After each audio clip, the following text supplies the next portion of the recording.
The Brazilian Cat by Arthur Conan Doyle.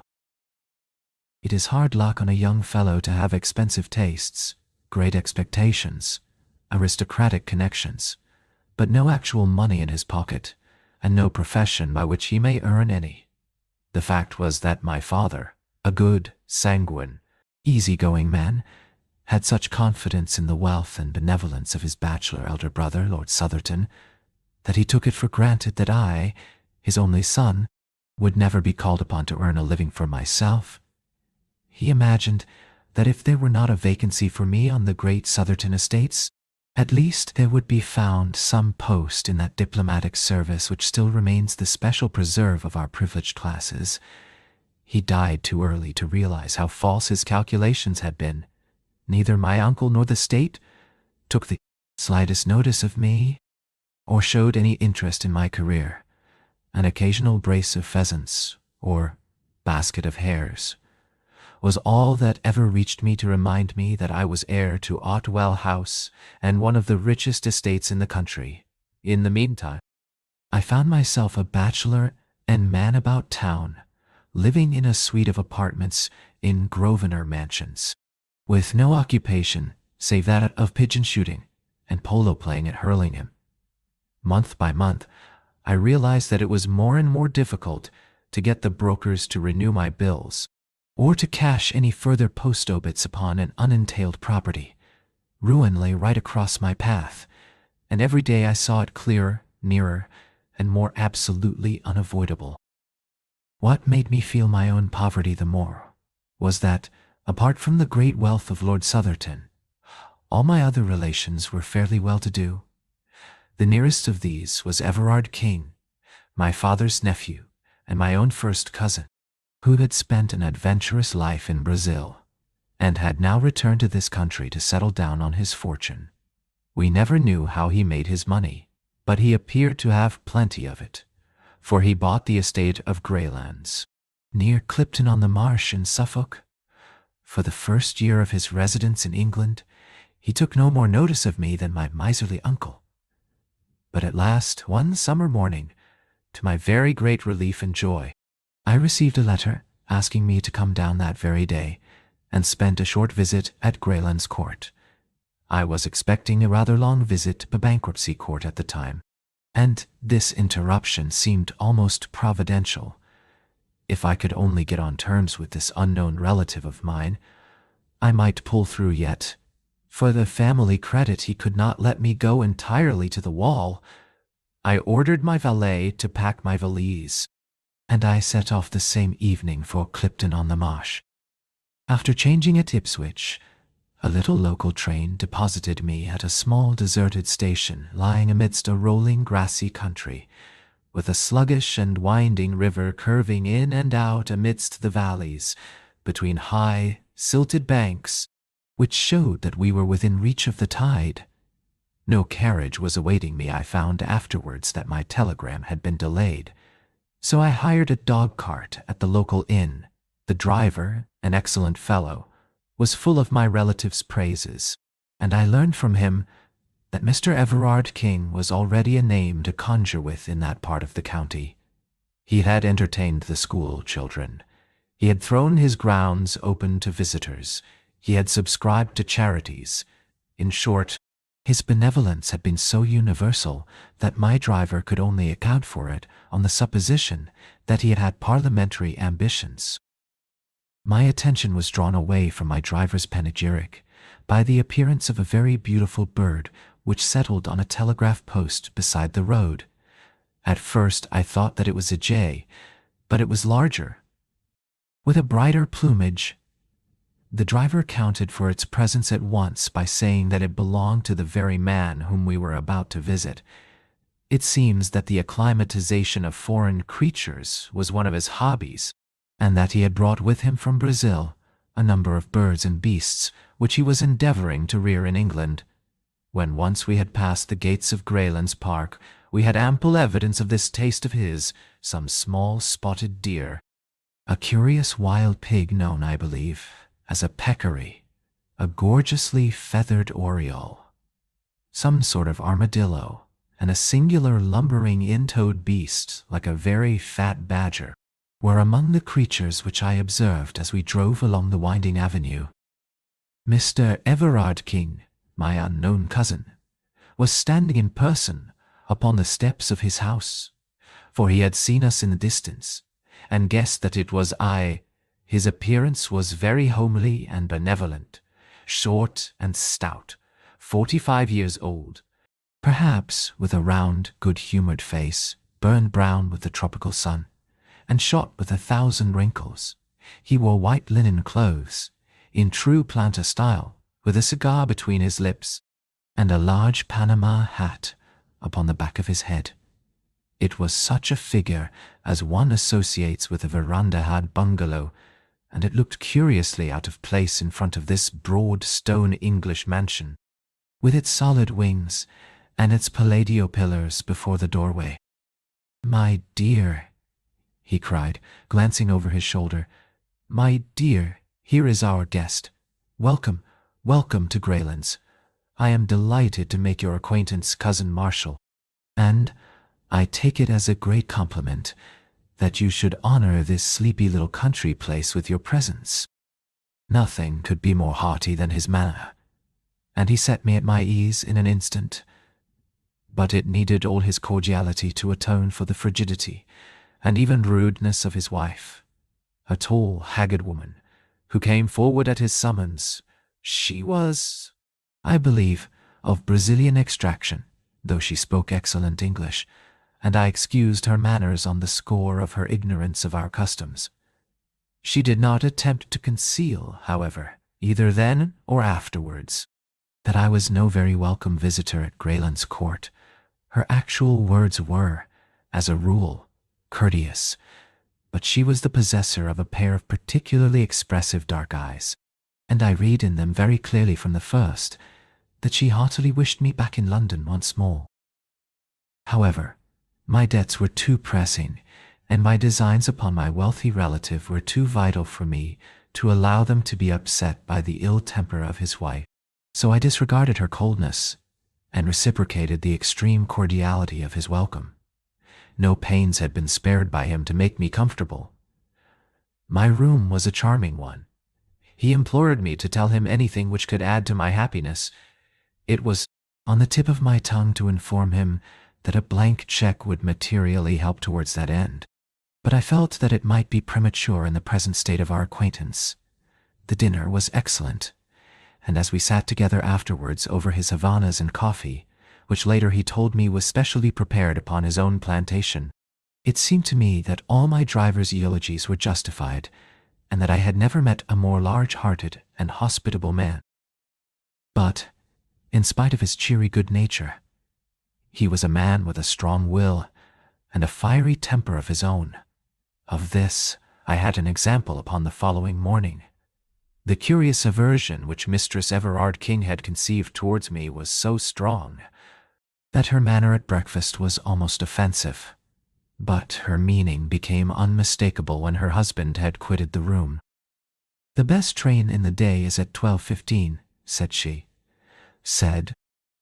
But I was not thinking of going today, I answered, frankly, perhaps even defiantly, for I was determined not to be driven out by this woman.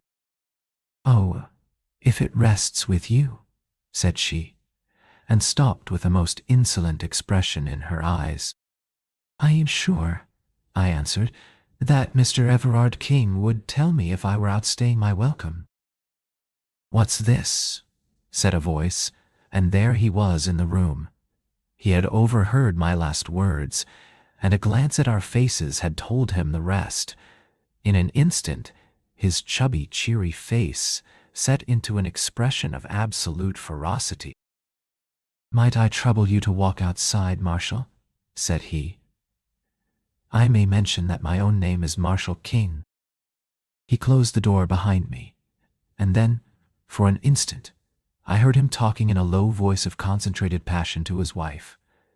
This gross breach of hospitality had evidently hit upon his tenderest point. I am no eavesdropper, so I walked out onto the lawn.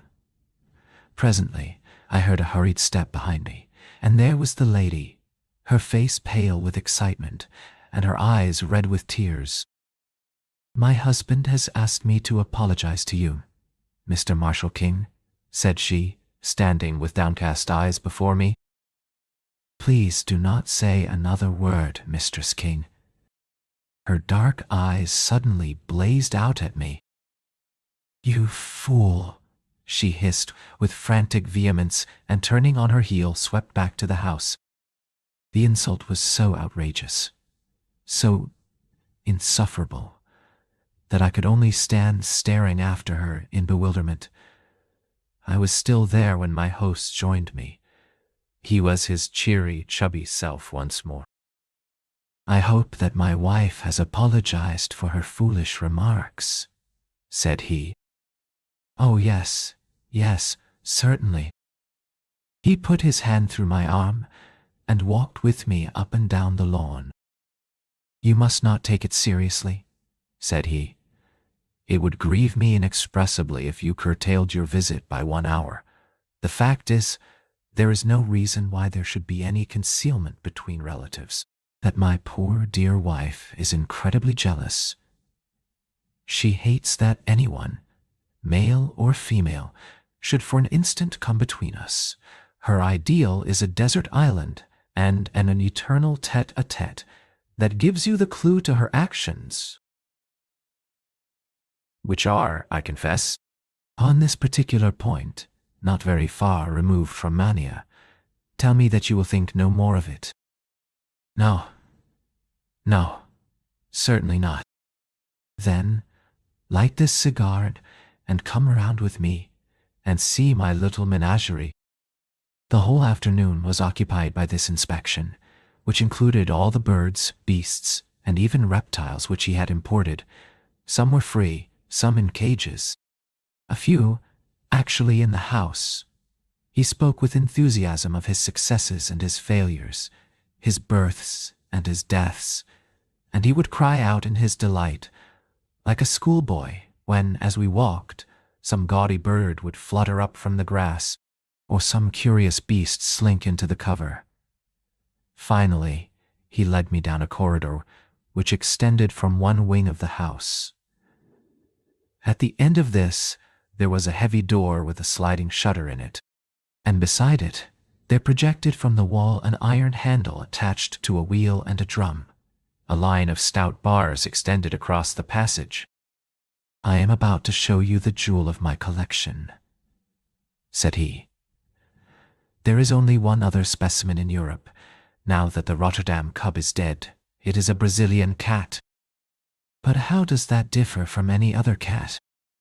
"You will soon see that," said he, laughing. "Will you kindly draw that shutter and look through?" I did so, and found that I was gazing into a large empty room, with stone flags and small barred windows upon the farther wall. In the center of this room, lying in the middle of a golden patch of sunlight, there was stretched a huge creature, as large as a tiger, but as black and sleek as ebony. It was simply a very enormous and very well-kept black cat, and it cuddled up and basked in that yellow pool of light exactly as a cat would do. It was so graceful, so sinewy, and so gently and smoothly diabolical, that I could not take my eyes from the opening. "Isn't he splendid?" said my host, enthusiastically. "Glorious. I never saw such a noble creature. Some people call it a black puma, but really it is not a puma at all. That fellow is nearly 11 feet from tail to tip. 4 years ago he was a little ball of black fluff, with 2 yellow eyes staring out of it. He was sold me as a newborn cub up in the wild country at the headwaters of the Rio Negro. They speared his mother to death after she had killed a dozen of them." "They are ferocious, then?" "The most absolutely treacherous and bloodthirsty creatures upon earth. You talk about a Brazilian cat to an up-country Indian, and see him get the jumps. They prefer humans to game. This fellow has never tasted living blood yet, but when he does, he will be a terror. At present, He won't stand anyone but me in his den. Even Baldwin, the groom, dare not go near him. As to me—" As he spoke, he suddenly, to my astonishment, opened the door and slipped in, closing it instantly behind him. At the sound of his voice, the huge, lithe creature rose, yawned, and rubbed its round black head affectionately against his side, while he patted and fondled it. "Now, Tommy, into your cage," said he. The monstrous cat walked over to one side of the room and coiled itself up under a grating. Everard King came out, and taking the iron handle which I have mentioned, he began to turn it. As he did so, the line of bars in the corridor began to pass through a slot in the wall and closed up the front of this grating, so as to make an effective cage. When it was in position, he opened the door once more and invited me into the room, which was heavy with the pungent, musty smell peculiar to the great carnivora. "That's how we work it," said he. "We give him the run of the room for exercise, and then at night we put him in his cage. You can let him out by turning the handle from the passage, or you can, as you have seen, coop him up in the same way. No, you should not do that." I had put my hand between the bars to pat the glossy, heaving flank. He pulled it back with a serious face. "I assure you that he is not safe. Don't imagine that because I can take liberties with him anyone else can. He is very exclusive in his friends. Aren't you, Tommy? Ah, he hears his lunch coming to him. Don't you, boy?" A step sounded in the stone-flagged passage, and the creature had sprung to his feet and was pacing up and down the narrow cage, his yellow eyes gleaming, and his scarlet tongue rippling and quivering over the white line of his jagged teeth. A groom entered with a coarse joint upon a tray and thrust it through the bars to him. He pounced lightly upon it, carried it off to the corner, and there, holding it between his paws, tore and wrenched at it, raising his bloody muzzle every now and then to look at us. It was a malignant and yet fascinating sight. "You can't wonder that I am fond of him, can you?" said my host as we left the room, "especially when you consider that I have had the rearing of him. It was no joke bringing him over from the center of South America. But here he is safe and sound, and as I have said, far the most perfect specimen in Europe. The people at the zoo are dying to have him. But I really can't part with him. Now, I think that I have inflicted my hobby upon you long enough, so we cannot do better than follow Tommy's example and go to our lunch." My South American relative was so engrossed by his grounds and their curious occupants that I hardly gave him credit at first for having any interests outside them. That he had some, and pressing ones, was soon borne in upon me by the number of telegrams which he received. They arrived at all hours, and were always opened by him with the utmost eagerness and anxiety upon his face. Sometimes I imagined that it must be the turf, and sometimes the stock exchange, but certainly he had some very urgent business going forwards which was not transacted upon the downs of Suffolk. During the 6 days of my visit he had never fewer than 3 or 4 telegrams a day, and sometimes as many as 7 or 8. I had occupied these 6 days so well that by the end of them I had succeeded in getting upon the most cordial terms with my cousin. Every night we had sat up late in the billiard room, he telling me the most extraordinary stories of his adventures in America, stories so desperate and reckless that I could hardly associate them with the brown little chubby man before me. In return, I ventured upon some of my own reminiscences of London life, which interested him so much that he vowed he would come to Grosvenor Mansions and stay with me. He was anxious to see the faster side of city life, and certainly, though I say it, he could not have chosen a more competent guide. It was not until the last day of my visit that I ventured to approach that which was on my mind. I told him frankly about my pecuniary difficulties, and my impending ruin, and I asked his advice, though I hoped for something more solid. He listened attentively, puffing hard at his cigar. "But surely," said he, "you are the heir of our relative Lord Southerton?" "I have every reason to believe so, but he would never make me any allowance." "No, no. I have heard of his miserly ways.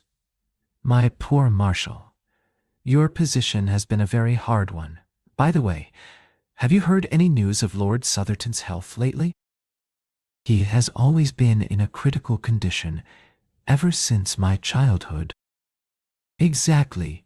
A creaking hinge, if ever there was one. Your inheritance may be a long way off. Dear me, how awkwardly situated you are." "I had some hopes, sir, that you, knowing all the facts, might be inclined to advance." "Don't say another word, my dear boy," he cried, with the utmost cordiality. "We shall talk it over tonight, and I give you my word that whatever is in my power shall be done." I was not sorry that my visit was drawing to a close, for it is unpleasant to feel that there is one person in the house who eagerly desires your departure. Mistress King's sallow face and forbidding eyes had become more and more hateful to me. She was no longer actively rude. Her fear of her husband prevented her. But she pushed her insane jealousy to the extent of ignoring me, never addressing me, and in every way making my stay at Greylands as uncomfortable as she could. So offensive was her manner during that last day, that I should certainly have left had it not been for that interview with my host in the evening, which would, I hoped, retrieve my broken fortunes. It was very late when it occurred, for my relative, who had been receiving even more telegrams than usual during the day, went off to his study after dinner, and only emerged when the household had retired to bed. I heard him go round locking the doors, as custom was of a night, and finally he joined me in the billiard-room. His stout figure was wrapped in a dressing-gown, and he wore a pair of red Turkish slippers without any heels. Settling down into an armchair, he brewed himself a glass of grog, in which I could not help noticing that the whiskey considerably predominated over the water. "My word," said he, "what a night!" It was indeed. The wind was howling and screaming round the house, and the latticed windows rattled and shook as if they were coming in. The glow of the yellow lamps and the flavor of our cigars seemed the brighter and more fragrant for the contrast. "Now, my boy," said my host, "we have the house and the night to ourselves. Let me have an idea of how your affairs stand, and I will see what can be done to set them in order. I wish to hear every detail."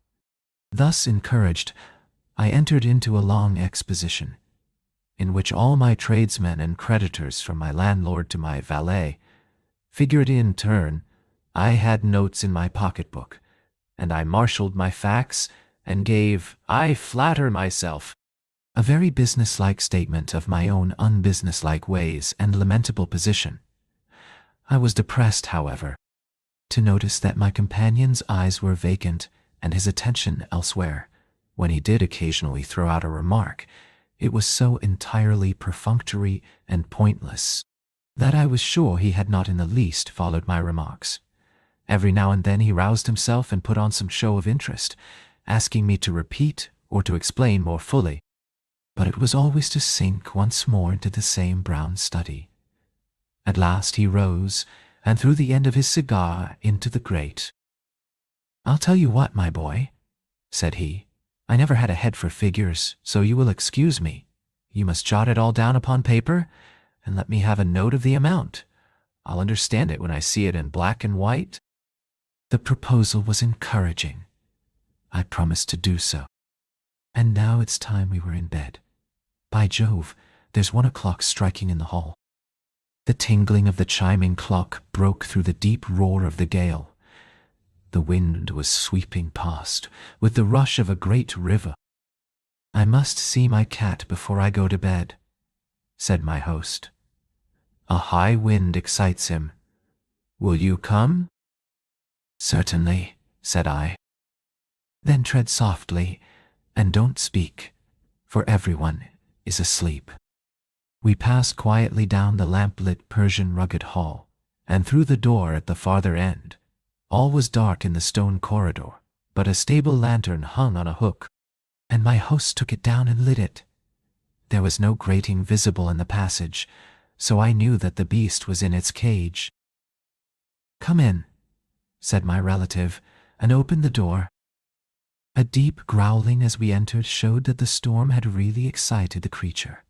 In the flickering light of the lantern we saw it, a huge black mass coiled in the corner of its den and throwing a squat, uncouth shadow upon the whitewashed wall.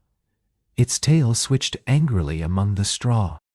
"Poor Tommy is not in the best of tempers," said Everard King, holding up the lantern and looking in at him.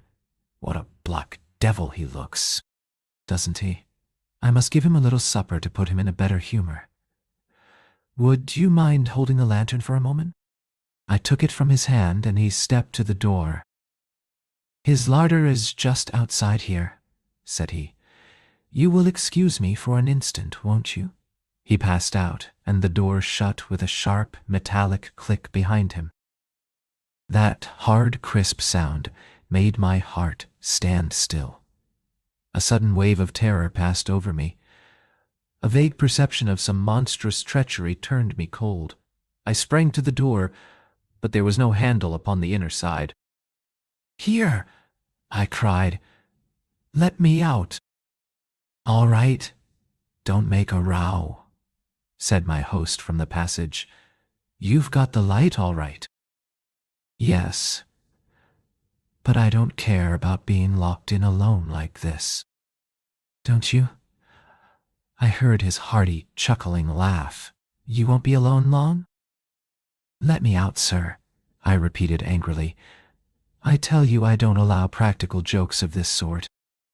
"Practical is the word," said he, with another hateful chuckle.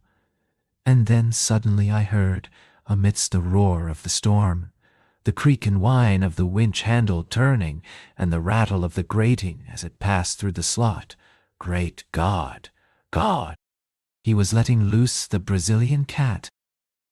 In the light of the lantern, I saw the bar sliding slowly before me. Already there was an opening, a foot wide at the farther end. With a scream, I seized the last bar with my hands and pulled with the strength of a madman. And horror! For a minute or more, I held the thing motionless. I knew that he was straining with all his force upon the handle, and that the leverage was sure to overcome me. I gave inch by inch, my feet sliding along the stones, and all the time I begged and prayed this inhuman monster to save me from this horrible death. I conjured him by his kinship. I reminded him that I was his guest. I begged to know what harm I had ever done him. His only answers were the tugs and jerks upon the handle, each of which, in spite of all my struggles, pulled another bar through the opening. Clinging and clutching, I was dragged across the whole front of the cage, until at last, with aching wrists and lacerated fingers, I gave up the hopeless struggle. The grating clanged back as I released it, and an instant later I heard the shuffle of the Turkish slippers in the passage and the slam of the distant door. Then everything was silent. The creature had never moved during this time. He lay still in the corner, and his tail had ceased switching. This apparition of a man adhering to his bars, and dragged screaming across him, had apparently filled him with amazement. I saw his great eyes staring steadily at me. I had dropped the lantern when I seized the bars, but it still burned upon the floor, and I made a movement to grasp it, with some idea that its light might protect me. But the instant I moved, the beast gave a deep and menacing growl. I stopped and stood still, quivering with fear in every limb. The cat, if one may call so fearful a creature by so homely a name, was not more than 10 feet from me. The eyes glimmered like two discs of phosphorus in the darkness. They appalled and yet fascinated me.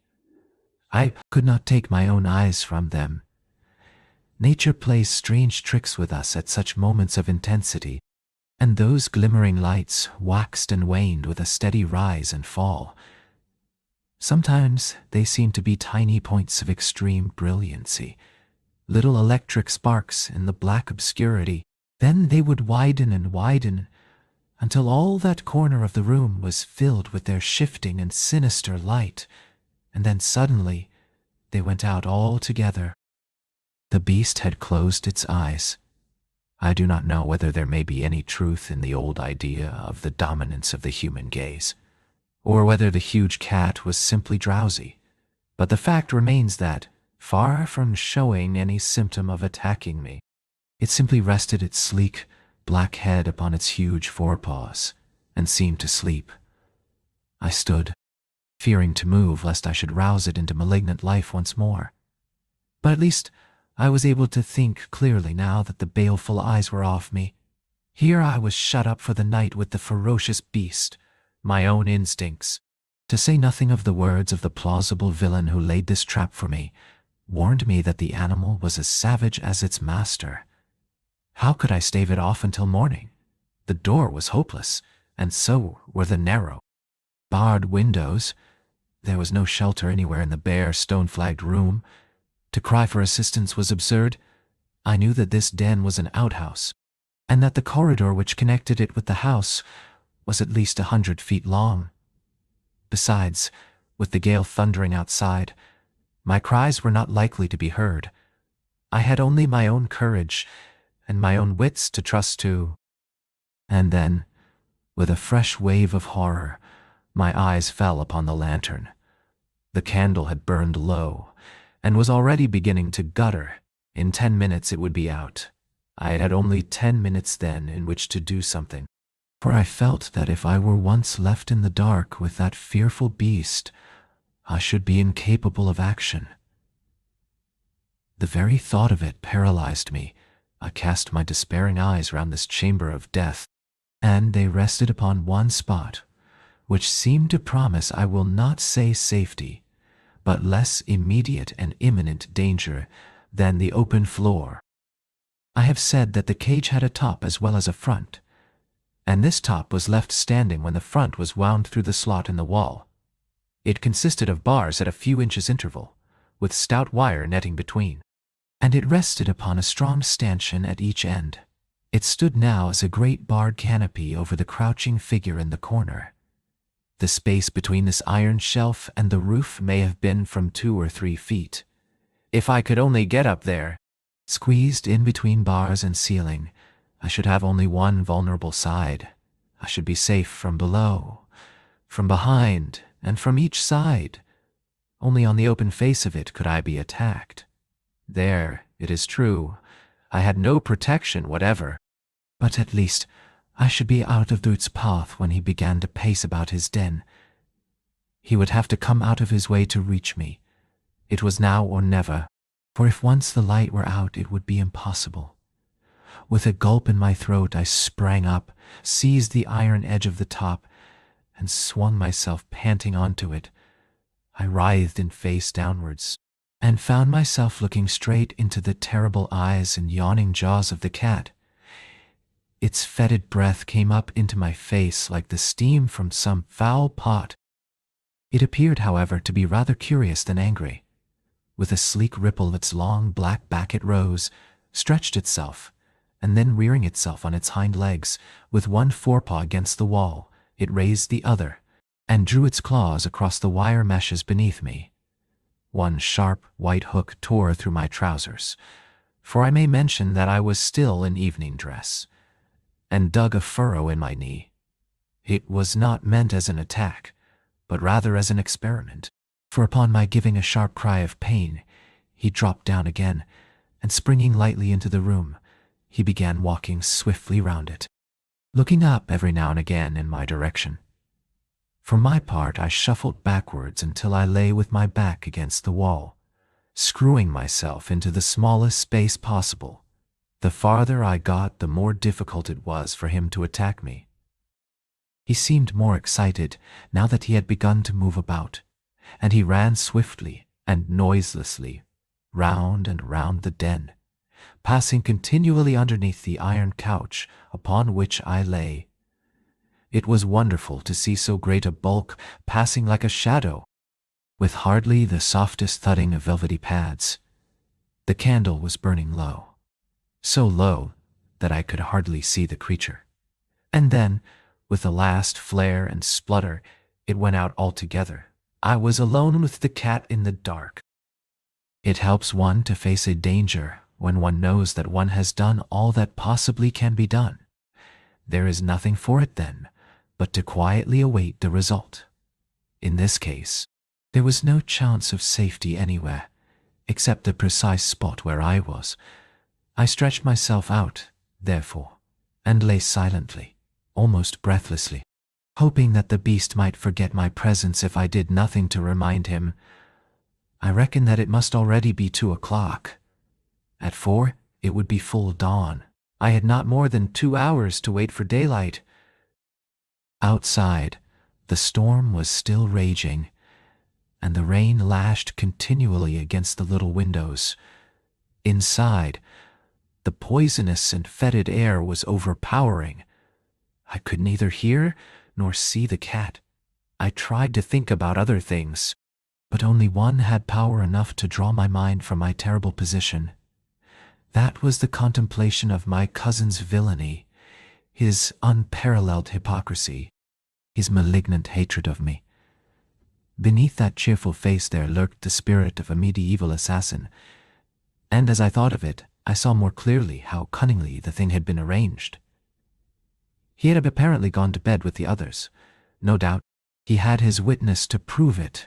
Then, unknown to them, he had slipped down, had lured me into his den, and abandoned me. His story would be so simple. He had left me to finish my cigar in the billiard room. I had gone down on my own account to have a last look at the cat. I had entered the room without observing that the cage was opened, and I had been caught. How could such a crime be brought home to him? Suspicion, perhaps, but proof, never. How slowly those dreadful 2 hours went by. Once I heard a low, rasping sound, which I took to be the creature licking its own fur. Several times those greenish eyes gleamed at me through the darkness, but never in a fixed stare, and my hopes grew stronger that my presence had been forgotten or ignored. At last, the least faint glimmer of light came through the windows. I first dimly saw them as 2 gray squares upon the black wall. Then gray turned to white, and I could see my terrible companion once more. And he, alas, could see me. It was evident to me at once that he was in a much more dangerous and aggressive mood than when I had seen him last. The cold of the morning had irritated him, and he was hungry as well. With a continual growl, he paced swiftly up and down the side of the room, which was farthest from my refuge, his whiskers bristling angrily, and his tail switching and lashing. As he turned at the corners, his savage eyes always looked upwards at me with a dreadful menace.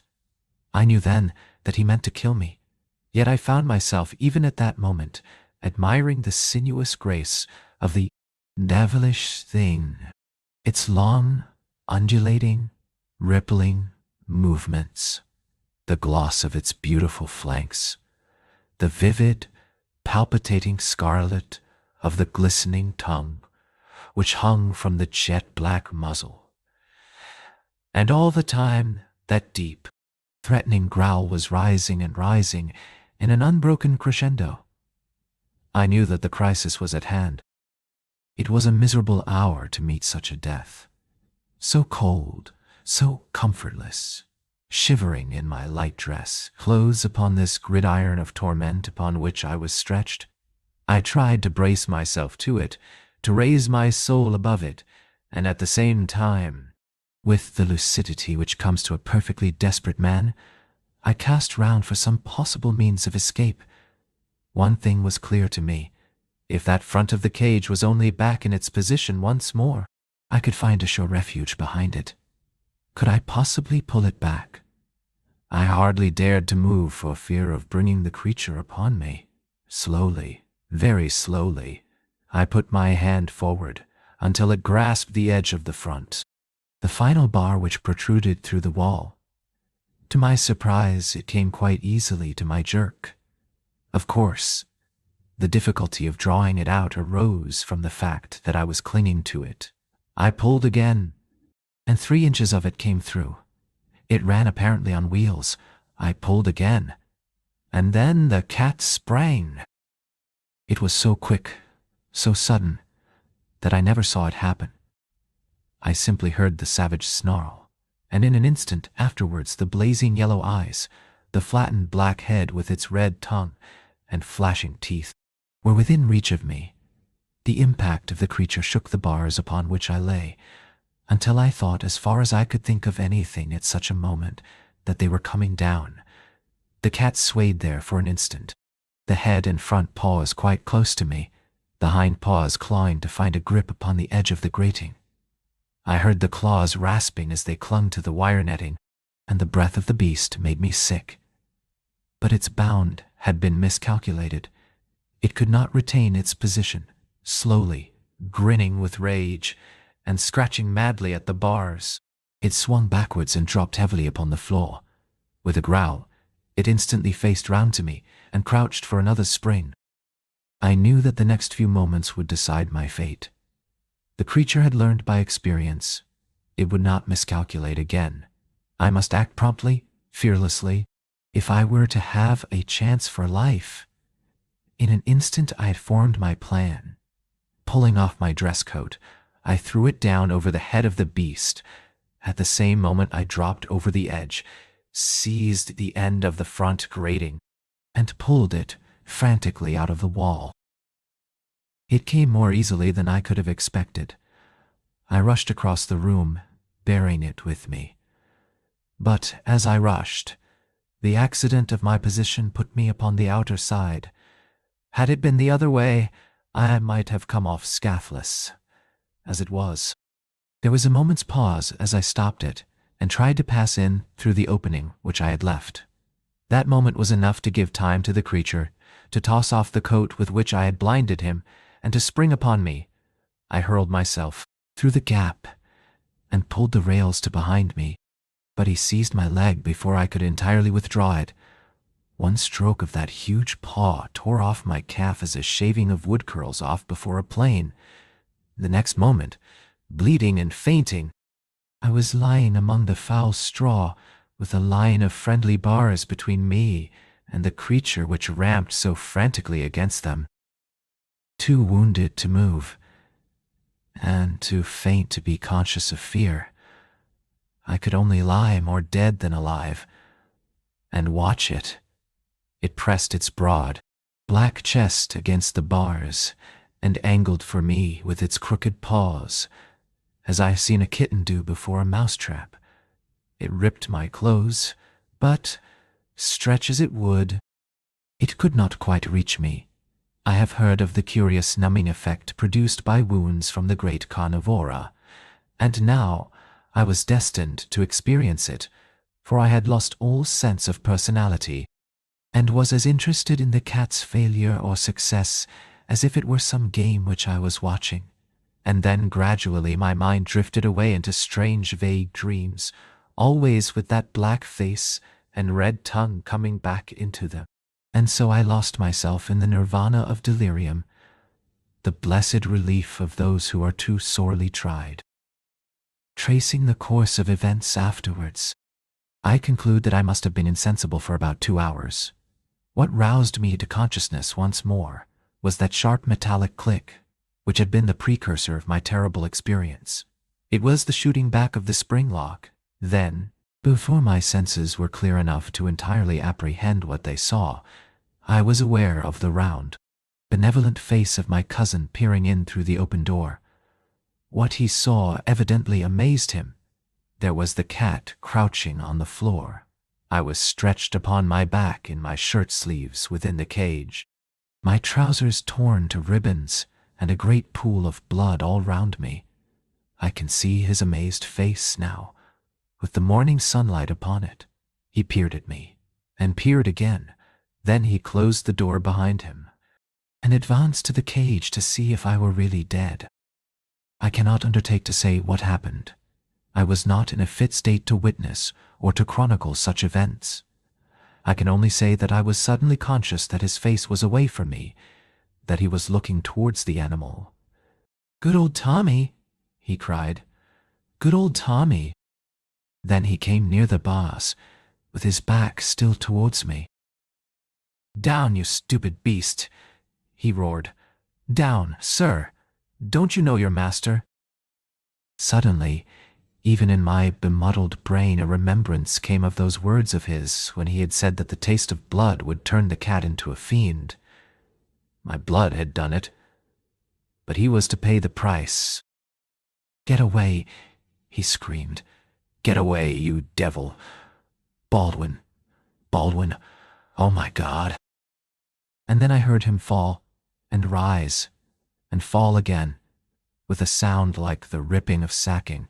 His screams grew fainter until they were lost in the worrying snarl.